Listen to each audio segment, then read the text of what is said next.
থাকতাম সূর্য সেন হলে। তো আমার রুমের এক বড় ভাই ছিলেন, তার নাম তানভীর। তিনি ঢাকা বিশ্ববিদ্যালয়ের যিনি অধ্যাপক ছিলেন, নাজমুল আহসান কলিমুল্লাহ স্যার, সকলে হয়তো চিনেন, এখন তিনি কারাগারে আছেন। তার যে প্রতিষ্ঠান ছিল জানিপপ, সেখানে কাজ করতেন, ঊর্ধ্বতন কর্মকর্তা ছিলেন। তো আমি তার কাছ থেকে জানার চেষ্টা করতাম যে আসলে আপনারা কি কাজ করেন।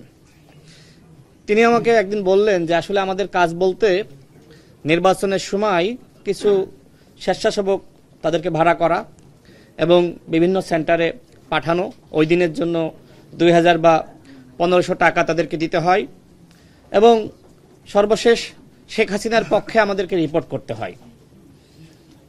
এবং এই জানিপপ কি করেছে আপনারা সবাই জানেন। শেখ হাসিনার পক্ষে, শেখ হাসিনার অধীনে নির্বাচন সুষ্ঠু হয়েছে, সেটার পক্ষে সবসময় বক্তব্য দিয়েছে, রিপোর্ট করেছে। আমি এই প্রসঙ্গ আসলে কেন টানলাম, আমরা দেখেছি যে বিশ্ব বাটপার আবেদ আলী, আমি আপনাদের একজন যিনি সদস্য ভাইয়ের কাছে জিজ্ঞেস করছিলাম যে আবেদ আলী আজকে এখানে আছে কিনা। তো তিনি আমাকে কনফার্ম করলেন যে না, আবেদ আলী, তিনি আওয়ামী লীগের দোসর ছিলেন, আবেদ আলী এখানে নাই। তবে আবেদ আলীর মতন কেউ আছে কিনা সেই প্রশ্ন আমি আপনাদের কাছে রাখছি, কারণ আবেদ আলী তো বাংলাদেশে একজন ছিল না।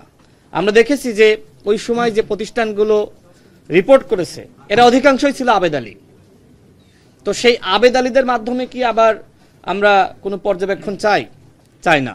এজন্য আপনাদের প্রতি আমাদের আহ্বান থাকবে যে আপনারা আপনাদের এই সংগঠনে কোনো আবেদ আলীকে আশ্রয় দিবেন না।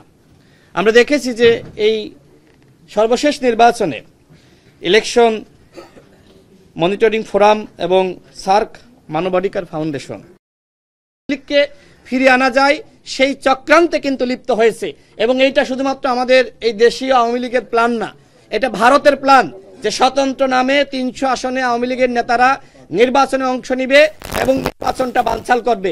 আগামী নির্বাচন বানচাল হোক, সেটি নিশ্চয়ই আমরা কেউ চাই না। সুতরাং আগামী নির্বাচনে ডামি মামি স্বতন্ত্র কোনোভাবেই আওয়ামী লীগের পদধারী নেতারা অংশ নিতে পারবে না। সেই বিষয়ে আপনাদের সকলকে সোচ্চার থাকার আহ্বান জানিয়ে